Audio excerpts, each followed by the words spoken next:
Éxodo capítulo 15, versículo 1 al 21.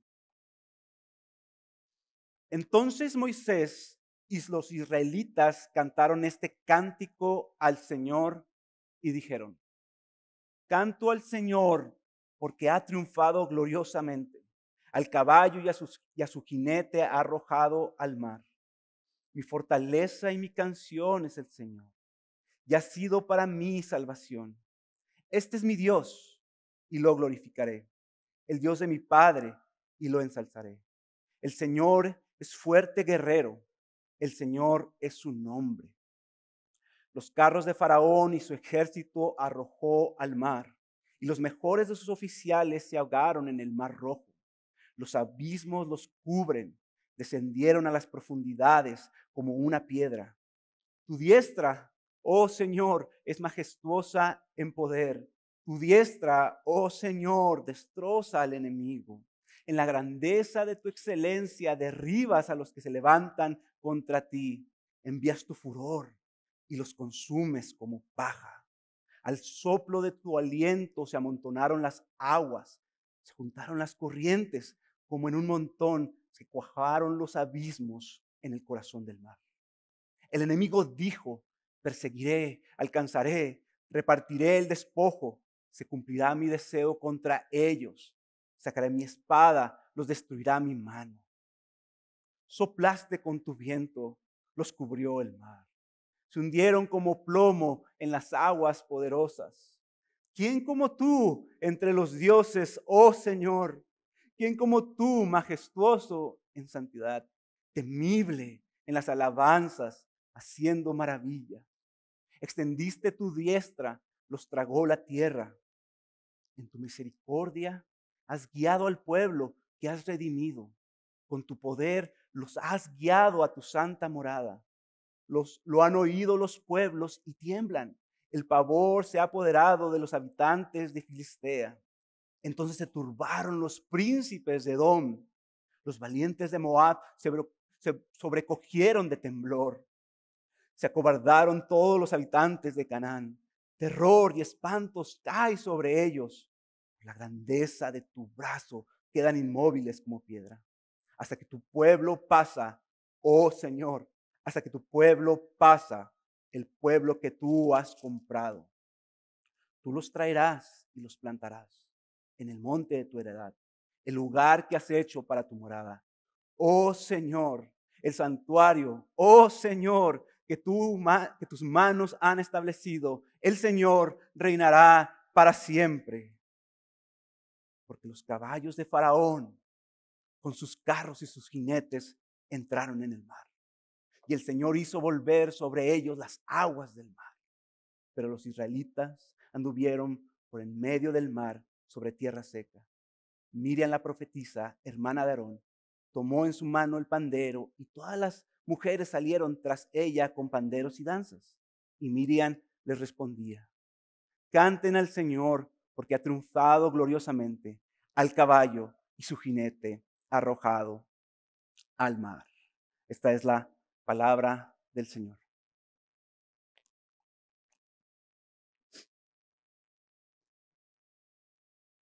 En una ocasión, una persona, un pastor, dijo que Efesios capítulo 1 nunca se debería de cantar en la iglesia, sino que se debería cantar siempre en la iglesia.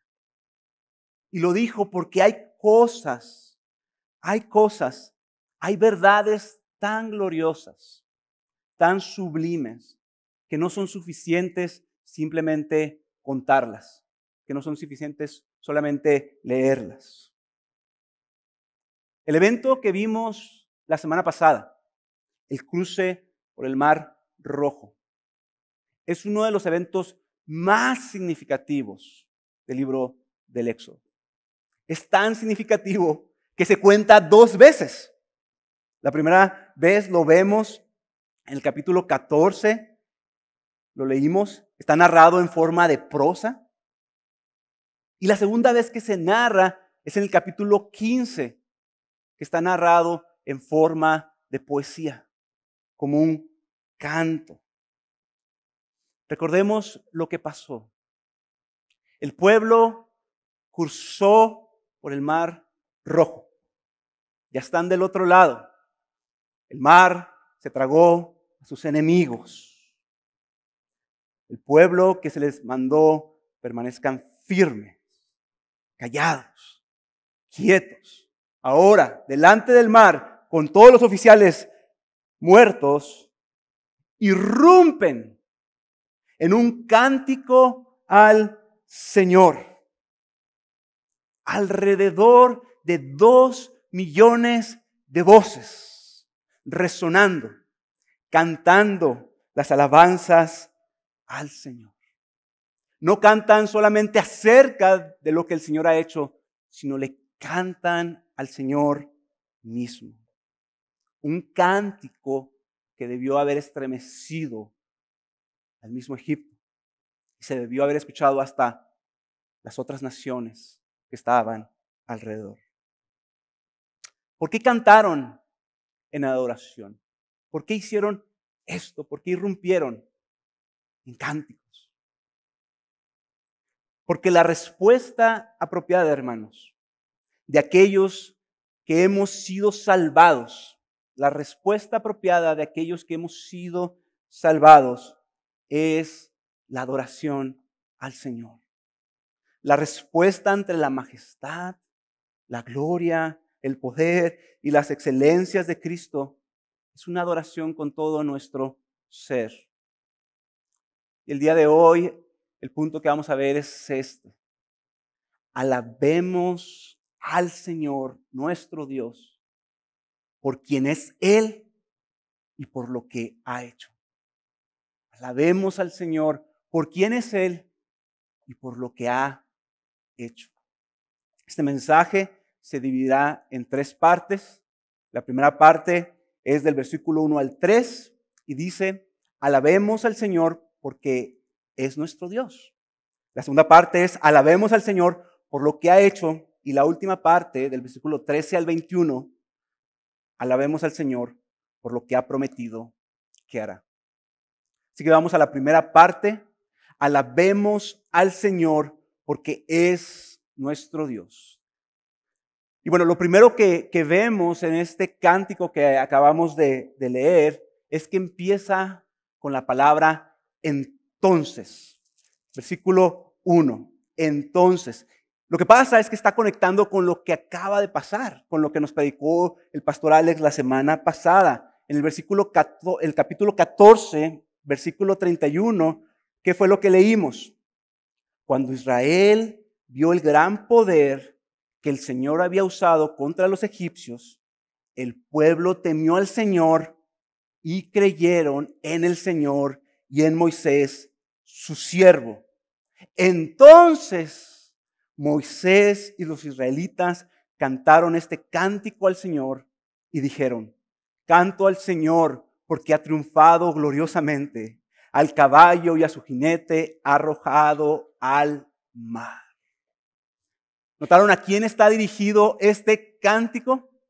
Este cántico está dirigido al Señor. Canto al Señor. Así que todo lo que va a pasar en este cántico es algo que se le da al Señor. Es una confesión, es una declaración al Señor. Una expresión de su confianza, de su fe al Señor. ¿Y por qué cantan? El versículo 1 nos dice inmediatamente por qué. La segunda parte. Canto al Señor porque ha triunfado gloriosamente. Al caballo y a su jinete ha arrojado al mar. Hay algo que informa y mueve su adoración. Hay algo que mueve e informa su adoración.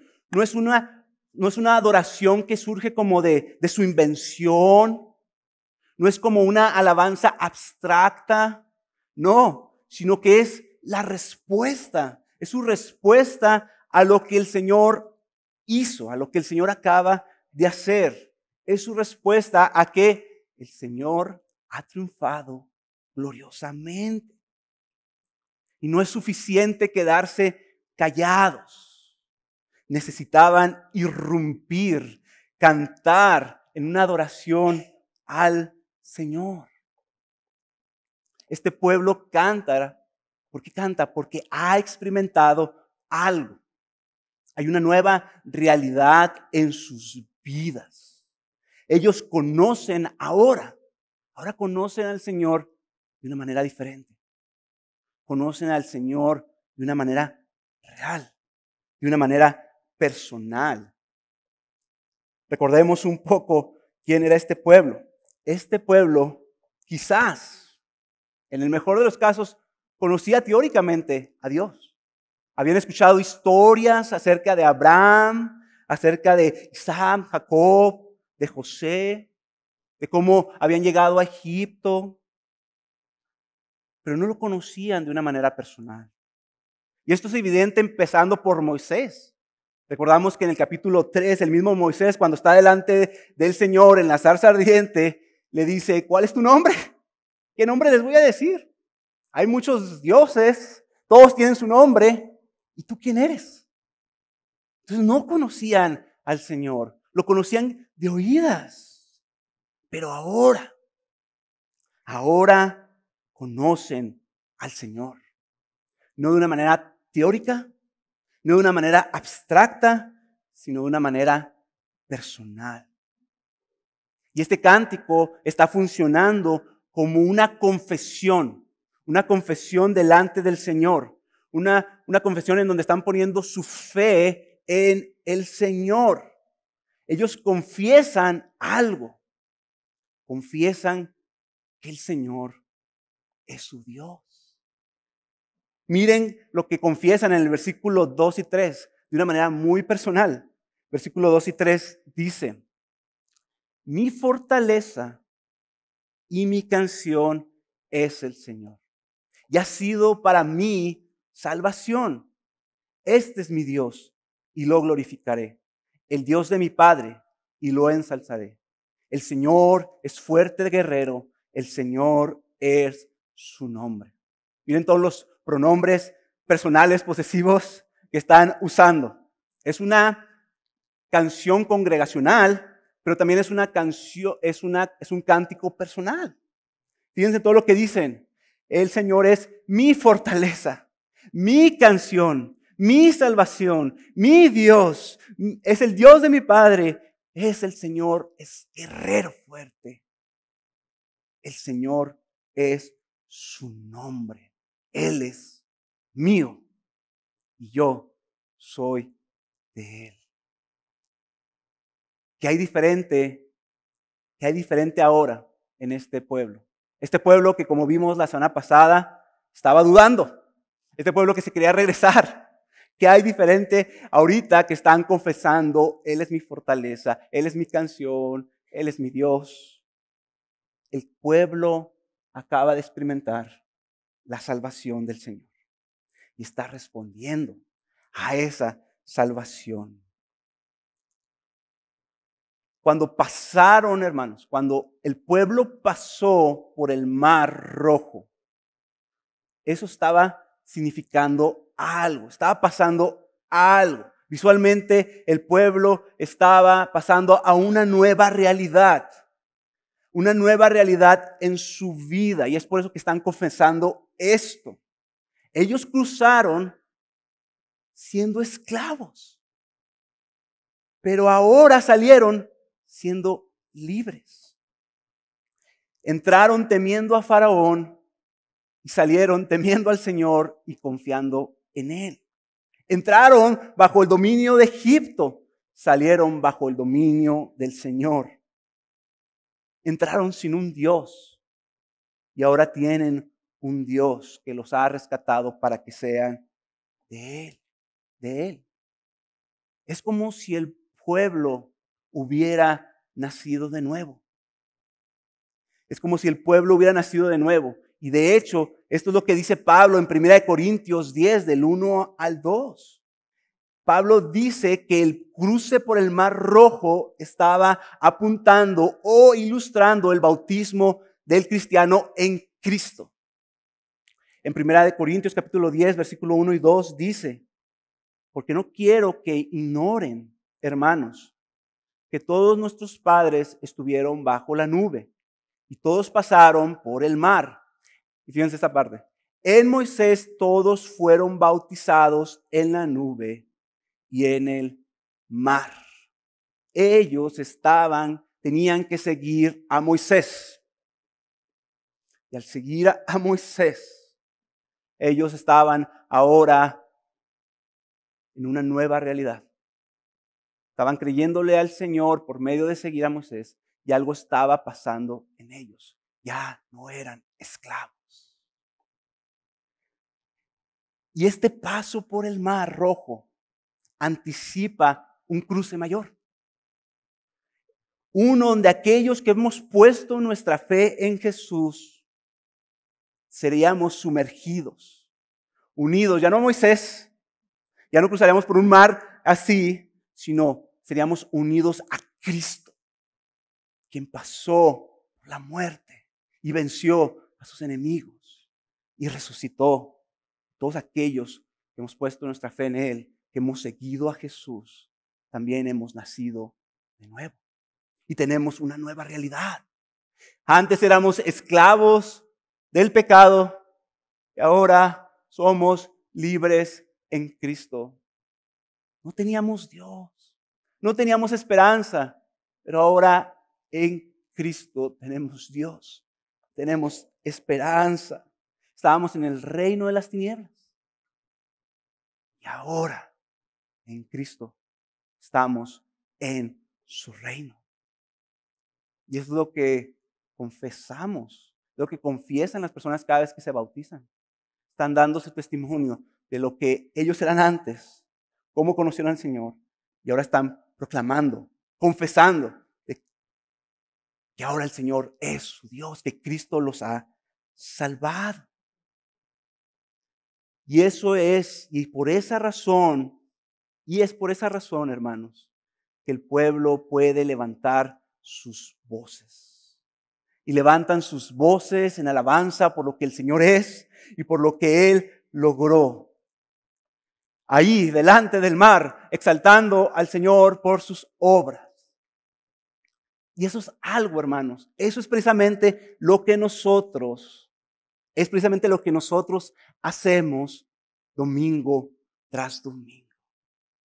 Estamos, el pueblo de Dios, reunidos. Aquellos que hemos sido redimidos, que hemos sido unidos a Cristo, estamos cantando también al Señor. ¿Te has preguntado alguna vez por qué cantamos? Porque no solamente hay un mensaje y luego ya se acabó? Porque no solamente decimos las cosas. ¿Por qué cantamos? ¿Por qué elevamos nuestras voces? ¿Por qué elevamos nuestras manos? ¿Por qué exaltamos al Señor? Me gusta lo que dice James Montgomery Boyce. Él lo expresa de esta manera. Él dice,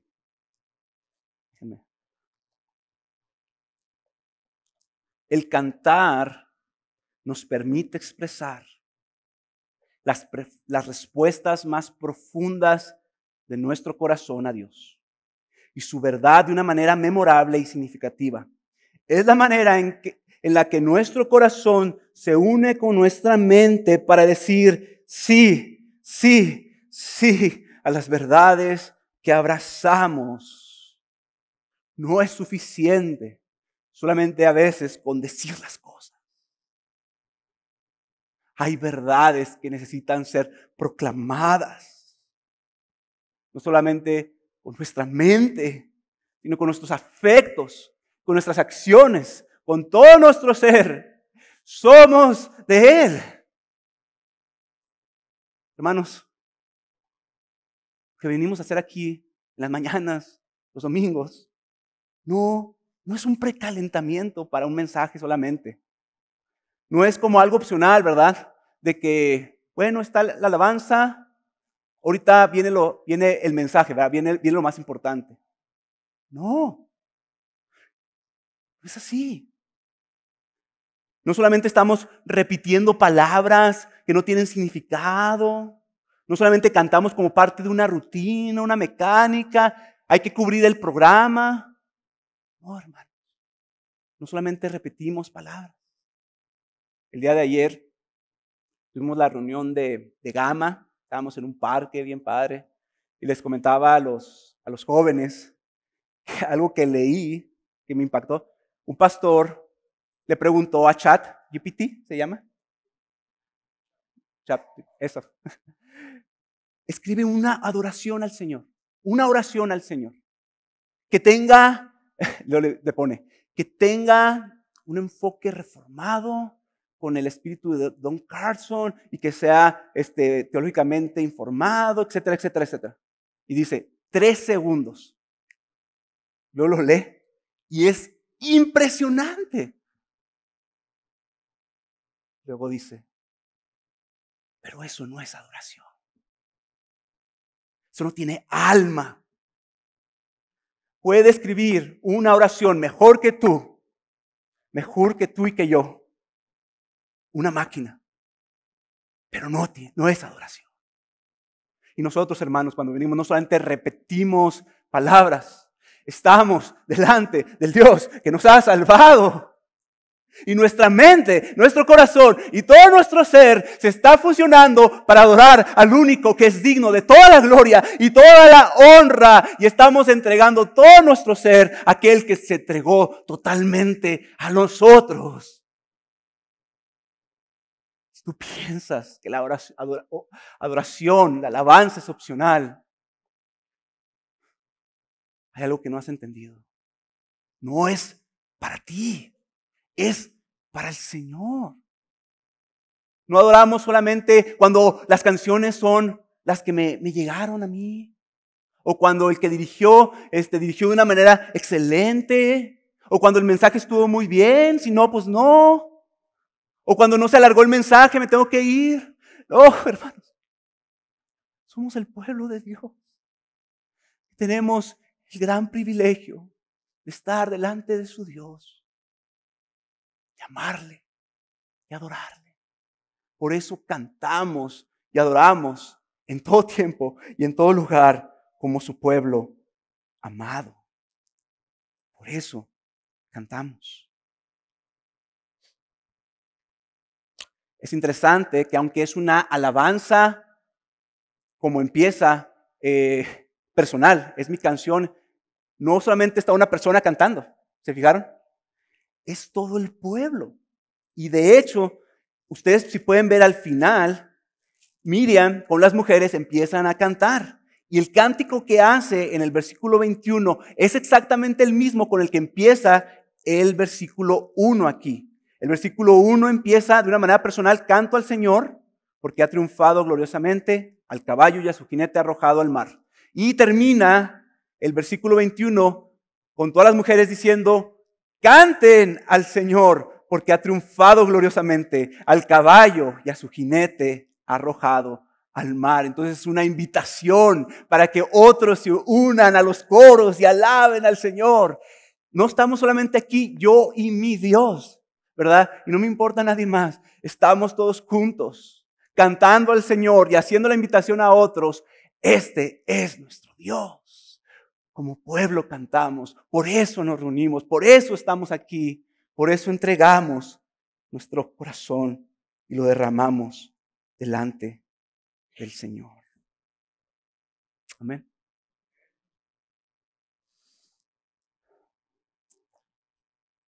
Esa es la alabanza. Y lo podemos hacer domingo tras domingo. Qué privilegio. Qué gozo, hermanos. Y esto nos lleva a la segunda parte. Ahora, la primera parte es alabamos al Señor porque es nuestro Dios, porque podemos hacerlo, porque somos de Él, tenemos una nueva identidad. Pero también alabamos al Señor por lo que Él ha hecho. Alabemos al Señor por lo que Él ha hecho.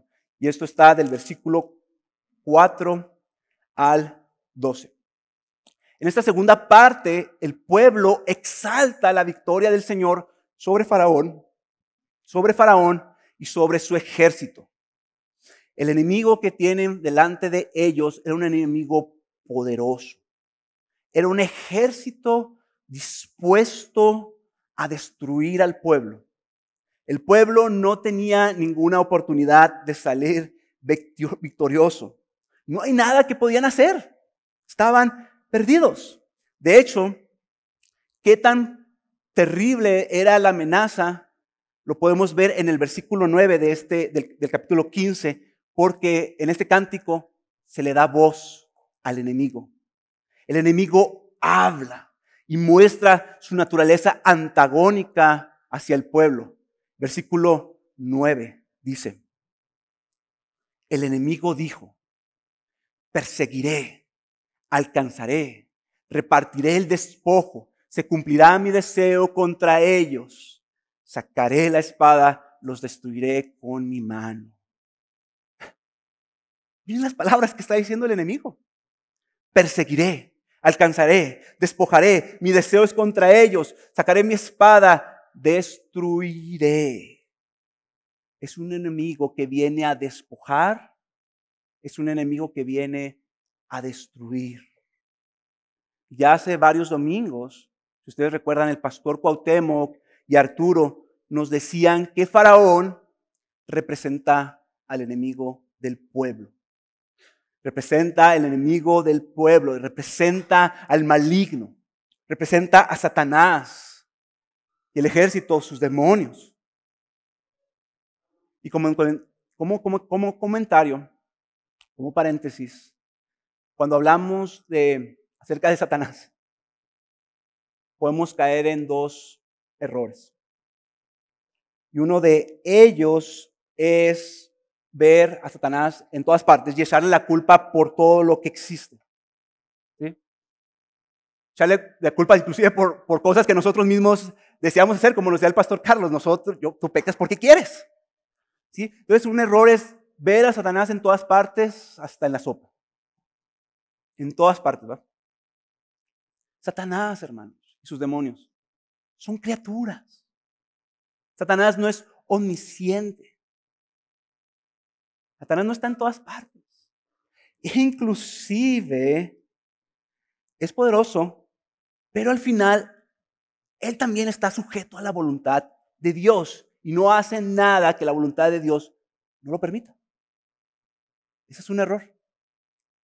Ver a Satanás en todas partes. Pero el otro segundo error que podemos caer, y ahí mejor yo mismo me incluyo, es ignorarlo. Ignorar que realmente hay un enemigo del pueblo. Pero el apóstol Pablo, él mismo le decía a la iglesia, no ignoramos sus maquinaciones. ¿Qué viene a hacer el enemigo? Jesús mismo nos dijo, en Juan 10:10, dijo que el enemigo venía como un ladrón. Muy parecido a lo que leímos en el versículo 9. Dice, el ladrón solo viene para robar, para matar y destruir. Y Pedro agrega en 1 de Pedro capítulo 5, versículo 8, advirtiendo a la iglesia, dice, sean de espíritu sobrio, estén alerta. Su adversario, el diablo, anda al acecho como león rugiente buscando a quien devorar. Entonces, viene a robar, a hurtar, destruir, matar, al acecho como león rugiente. Ahora, por si fuera poco la oposición del maligno, también enfrentamos la oposición de un mundo hostil. Un mundo que odia la voluntad de Dios. Un sistema de valores contrario a Dios. Y sobre todo, como nos decía el pastor Carlos, tenemos un enemigo, quizás el peor de todos, dentro de nosotros, que es la carne, nuestra naturaleza caída, nuestra naturaleza pecaminosa que está luchando. Ahora, estos tres enemigos tienen un objetivo principal. Tienen varias cosas, pero podríamos decir que es este: hacernos dudar del carácter de Dios. Hacernos dudar del carácter de quién es nuestro Dios. que quitemos la mirada en el Señor y pongamos la mirada en nosotros o en nuestras circunstancias. ¿Y por qué sabemos eso? Pues lo vemos desde Génesis, ¿verdad? 3. Pero en el mismo pasaje que el pastor Alex nos predicó, vemos eso representado de una manera excelente en el capítulo. En el versículo 14, el capítulo 14, versículo 10 al 12, vemos eso ilustrado. Al acercarse Faraón, los israelitas alzaron los ojos y vieron que los egipcios marchaban tras ellos. Entonces los israelitas tuvieron mucho miedo y clamaron al Señor y dijeron a Moisés: ¿acaso no había sepulcros en Egipto para que nos sacaras a morir en el desierto? ¿Por qué nos has tratado de esta manera, sacándonos de Egipto? ¿No es esto lo que te dijimos en Egipto? Déjanos para que sirvamos a los egipcios, porque mejor nos hubiera sido servir a los egipcios que morir en el desierto. El enemigo viene, ellos quitan su mirada, aunque están clamando. Su clamor es un clamor no en fe, sino en temor.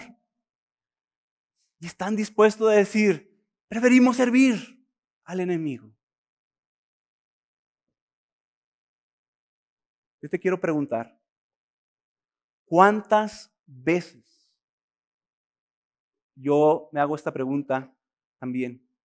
¿Cuántas veces no hemos caído también en dudar? Hemos estado tentados a dudar en el carácter de Dios. Al ver la situación del mundo, al ver quizás, como oraba Cuauhtémoc, una enfermedad, una situación difícil, al ver todo lo que está pasando, ¿cuántas veces no hemos dudado que tenemos un Dios soberano? Quizás has dudado que Cristo es suficiente para ayudarte a vencer ese patrón de pecado en tu vida. Piensas: ¿esto es más poderoso que yo? Si piensas eso, te animo a que escuches nuevamente el mensaje de Alex, donde él nos explicaba que nosotros no luchamos solos. Tenemos a alguien que luchó. Si hay algo en tu vida que te esté robando de poner tu mirada en el Señor o dudar de su carácter fiel, quizás le estás dando la entrada a alguno de estos tres enemigos: a Satanás, al mundo o a tu carne. Es grande la oposición, hermanos, pero, a pesar de que la oposición de nuestros enemigos es constante, es implacable y es real, recordemos esto: mayor y más poderoso es el que está con nosotros que el que está en contra de nosotros. Enfrentamos a un enemigo que ya fue vencido.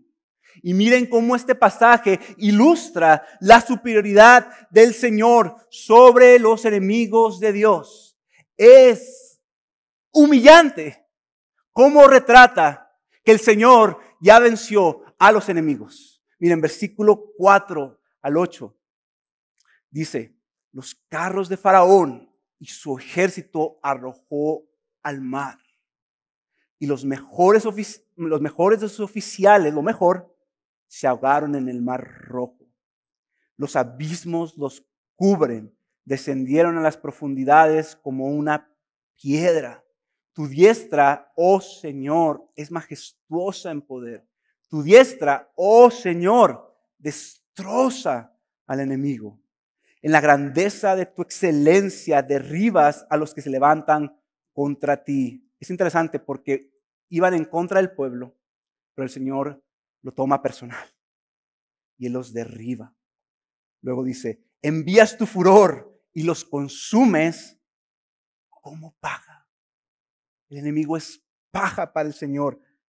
Y este hermoso pasaje que me encanta: al soplo de tu aliento se amontonaron las aguas, se juntaron las corrientes como un montón, se cuajaron los abismos en el corazón del mar. Y me gusta mucho cómo lo pone la Nueva Versión Internacional, este versículo 8, fíjense: al soplido de tu aliento, las aguas se apilaron. El impetuoso oleaje se quedó firme como un muro. En el corazón del mar, las aguas se endurecieron. Entonces, hermanos, aquí tenemos un despliegue de poder del Creador del universo, y con solamente un soplido puede hacer que el mar le obedezca, que la ley de la gravedad le obedezca y que el agua se permanezca firme como un muro y que haga que la misma tierra se convierta en tierra seca. Y fíjense cómo termina. Entonces, el versículo 12, no, perdón, al final de ese versículo, un soplido de tu aliento. Solamente, hermanos, un soplido del Señor basta para derribar a sus enemigos. Ese es el Dios que necesitamos ver. Es el Señor en el cual tenemos que poner nuestra mirada. Por esta razón, el pueblo canta de la victoria sobre sus enemigos y hace una pregunta retórica en el versículo 10 y 11. ¿Quién como tú entre los dioses, oh Señor? ¿Quién como tú, majestuoso en santidad, temible en las alabanzas, haciendo maravillas? En ese momento, cuando el ejército fue derrotado, se cumplió lo que Arturo nos dijo cuando predicó. ¿Recuerdan el mensaje de Arturo? Que estaban las dos serpientes de Faraón, de los magos. Luego la vara de Moisés se convirtió en serpiente. ¿Y recuerdan lo que hizo? Las tragó. Y decía Arturo que esto estaba anticipando lo que iba a pasar más adelante. Bueno, aquí pasó ya. Versículo 12 dice, extendiste tu diestra, los tragó la tierra. Es que, hermanos, quiero que notemos esto. El mismo medio que Dios usó para salvar a su pueblo es el mismo medio que Dios usó para juzgar a sus enemigos. El mismo medio que Dios usó para salvar a su pueblo es el mismo medio que Dios usó para destruir a sus enemigos. Y la victoria del Mar Rojo apunta a una victoria suprema, a una salvación suprema, porque el mismo medio que Dios usó para salvarnos es el mismo medio por el cual ha vencido a sus enemigos. Y eso es la cruz, la muerte y la resurrección de Jesús. Como dice Colosenses capítulo 14 al 15. Habiendo cancelado el documento de deuda que consistía en decretos contra nosotros y que nos era adverso, y los ha quitado de en medio, clavándolo en la cruz. Ahí está la salvación, pero ahí viene la victoria sobre sus enemigos. Versículo 15. Y habiendo despojado a los poderes y autoridades, hizo de ellos un espectáculo público, triunfando sobre ellos por medio de la cruz. Y es por eso, hermanos, que podemos cantar no solamente que el Señor es nuestro Dios, sino podemos cantar con gozo, aún ante la oposición que podamos tener. El Señor ha vencido a nuestros enemigos. Podemos cantar por lo que el Señor ya ha hecho. Y podemos cantar, ¿quién es como tú, Cristo? ¿Quién como tú, majestuoso, que hace maravillas? Y eso nos lleva a la tercera y última parte.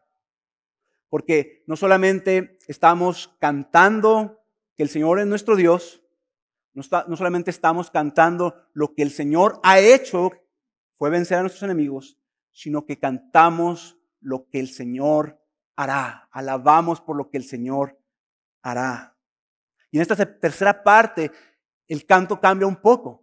Porque no solamente está cantando lo que pasó, sino anticipa de una manera profética lo que el Señor va a hacer. Ya que el mismo poder que usó para sacar a su pueblo es el mismo poder que Él va a usar para protegerlos, para guardarlos en un peregrinaje que va a empezar ahora. Un peregrinaje donde enfrentarán enemigos. Pero el mismo poder que los salvó, el mismo Dios que los salvó, es el mismo que estará con ellos para llevarlos a la tierra prometida. Y eso es la tercera parte, el tercer punto. Alabemos al Señor por lo que Él hará. Alabemos al Señor por lo que Él hará. Voy a leer esta sección, versículo 13 al 18. En tu misericordia has guiado al pueblo que has redimido. Con tu poder los has guiado a tu santa morada. Lo han oído los pueblos y tiemblan. El pavor se ha apoderado de los habitantes de Filistea. Entonces se turbaron los príncipes de Edom, los valientes de Moab se sobrecogieron de temblor. Se acobardaron todos los habitantes de Canaán. Terror y espanto cae sobre ellos. Por la grandeza de tu brazo quedan inmóviles como piedra. Hasta que tu pueblo pasa, oh Señor. Hasta que tu pueblo pasa, el pueblo que tú has comprado. Tú los traerás y los plantarás en el monte de tu heredad, el lugar que has hecho para tu morada. Oh Señor, el santuario, oh Señor, que tus manos han establecido, el Señor reinará para siempre. Amén. Una pregunta que debemos de hacernos es, ¿qué va a garantizar que este pueblo llegue a la tierra prometida? Este pueblo está por enfrentar muchas cosas. ¿Qué va a garantizar que él llegue al lugar de la morada de Dios? Primero al monte Sinaí, después a la tierra prometida. El pasaje nos dice en el versículo 13, me gustaría que lo viéramos en la Nueva Traducción Viviente, pero me hace que lo captura de una manera hermosa. Tu misericordia, hay otra manera de decir misericordia, es esta. Con tu amor inagotable, incansable, con tu amor inagotable, guías al pueblo que redimiste. Con tu poder los guías a tu hogar sagrado. Su amor inagotable. Su amor inagotable. El mismo Dios que los salvó siendo esclavos. Es el mismo Dios que los ama. Y ahora siendo suyos, Él va a estar con ellos y los va a guardar. Y es el mismo Dios que se va a asegurar de que lleguen a su morada. Él los salvó. Y algo importante que debemos de recordar acerca de la salvación, hermanos, es esta. El Señor no solamente nos salva para liberarnos de nuestra esclavitud y ya, se acabó. No. Él nos salvó para dejarnos a la deriva. Él no nos salvó para que andemos a nuestra propia suerte. No nos salvó para que peleemos nosotros y ahora ya te salvé y ahora tú vive tu vida en tus propias fuerzas. No, el Señor nos salvó para Él. Y Él nos salvó para que seamos suyos.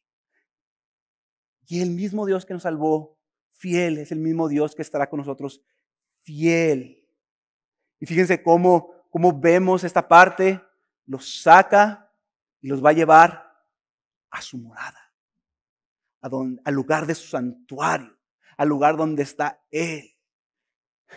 Él los salvó para que su pueblo lo pueda disfrutar, para que su pueblo lo pueda amar, para que su pueblo lo pueda servir, para que su pueblo pueda cantar de sus alabanzas, para que su pueblo lo pueda conocer, para que tengan una comunión con Él. Para eso el Señor nos salva, hermanos. No solamente para librarnos de algo, eso es una parte de la salvación, pero este pasaje nos enseña, nos salvó para que estemos con Él para siempre. Así que este pueblo está anticipando en este canto que el Señor va a hacer eso ciertamente. El Señor va a ser fiel a sus promesas. Él los va a llevar. Pero también anticipa algo que va a pasar en su peregrinación. Y lo vamos a estar viendo en las próximas semanas. el cántico anticipa, aunque ya son salvos, son pueblo de Dios, son libres, van a seguir enfrentando dificultades. Van a seguir enfrentando a enemigos. El Señor nos salva, hermanos, pero seguimos en un peregrinaje. Y aún hay enemigos. Y aún hay dificultades. El pueblo está libre, pero va a pasar por un desierto. Van a tener sed. Van a tener hambre. Van a enfermarse. Van a enfrentar enemigos. Enfrentarán a los filisteos, a los edomitas, a los moabitas, a los cananitas. Y en ese orden, pueblos malvados, pueblos crueles. Pero el Señor está prometiendo, yo voy a estar con ustedes. No van a luchar solos. Sí son pueblos difíciles, pero no estamos solos. El pueblo, hermanos, y esto es bien interesante, la misma fe que ellos ejercieron para seguir a Moisés y cruzar el mar, va a ser la misma fe que van a tener que ejercer en seguir a Moisés y cruzar no el mar, sino el desierto plagado de enemigos. Y nosotros seguimos en este mundo. Ya somos salvos, pusimos nuestra fe en Cristo, pero seguimos, hermanos. Hay que tener fe ante todas las cosas que nos suceden en esta vida. Seguimos que tenemos que seguir poniendo nuestra fe y tenemos que seguir creyendo lo que ellos cantaban. El Señor es mi fortaleza. Yo pondría, Cristo es mi fortaleza. Cristo es mi canción. Cristo es mi Dios. Cristo es mi salvación. Cristo es el guerrero poderoso. Así que, hermanos, yo no conozco cuáles son las dificultades que tienen. Aquí hay múltiples dificultades, múltiples cosas que están pasando. Cuauhtémoc oraba, ¿verdad? Personas que a lo mejor están enfrentando una enfermedad difícil. O con el mensaje del pastor Carlos, ¿verdad? A lo mejor hay personas que han batallado con patrones, pecado. Hay personas que quizás están enfrentando circunstancias en donde están diciendo, yo no sé qué hacer. Me iba mejor cuando no conocía al Señor. Hermanos, tenemos que recordar esto. Nosotros no caminamos solos. Y en esos momentos, en esas circunstancias, tenemos que seguir poniendo nuestra mirada en aquel que ha vencido, en el Señor. El pueblo tenía a Moisés. El pueblo tenía que seguir a Moisés. ¿Nosotros a quién tenemos que seguir? Nosotros tenemos a un mayor liberador. Tenemos a Cristo, quien nos ha dicho estas palabras. Que se nos grabe en nuestro corazón. Él dijo estas palabras. En el mundo tendrán aflicción, pero confiar. Yo he vencido al mundo. Entonces, hermanos, ¿qué garantiza que llegaremos al final? Aquel que nos salvó está con nosotros todos los días hasta el fin. Todos los días hasta el fin. Una última cosa que me gustaría que viéramos, y es una cosa bien interesante.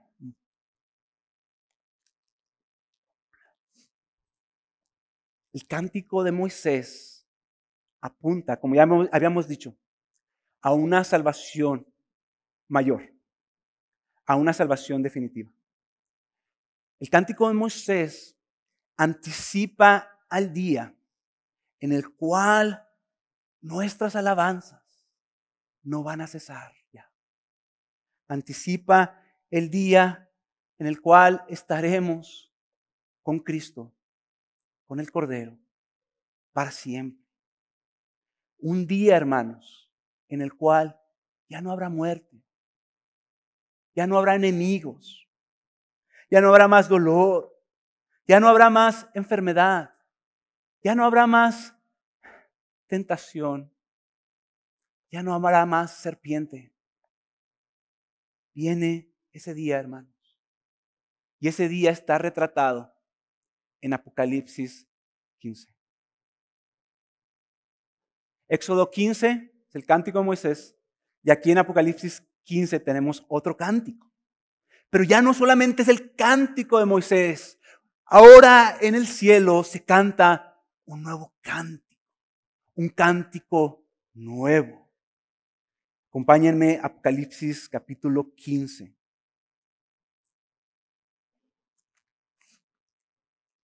Capítulo 15, voy a leer desde el versículo 1.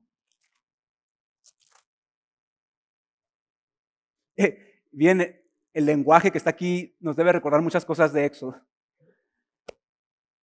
Entonces vi otra señal en el cielo, grande y maravillosa, 7 ángeles que tenían 7 plagas, las últimas porque en ellas se ha consumado el furor de Dios. Versículo 2. Vi también como un mar de cristal mezclado con fuego, y a los que habían salido victoriosos sobre la bestia, sobre su imagen y sobre el número de su nombre, en pie sobre el mar de cristal, con arpas de Dios, y cantaban el cántico de Moisés.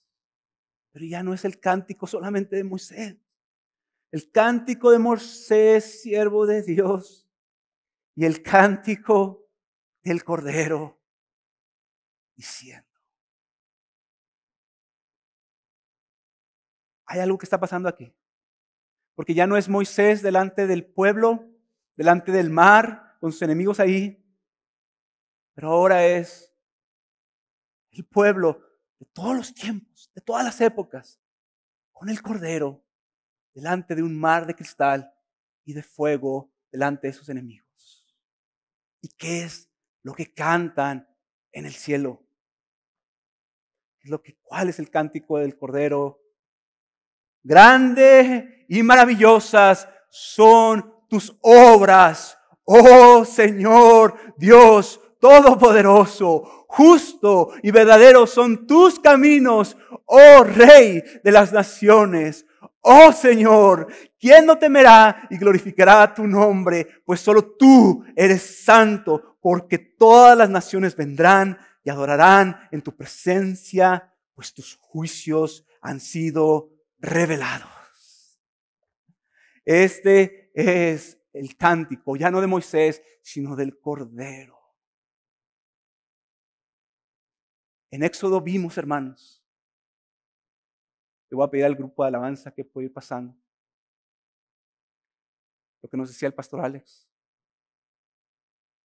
En Éxodo vimos que todo el pueblo iba cruzando el Mar Rojo. Hasta el último de ellos, grandes, pequeños, mujeres y hombres, ancianos, todos, extranjeros, iban cruzando, iban cruzando, iban cruzando. Y el gozo de Moisés. Aquí está el pueblo.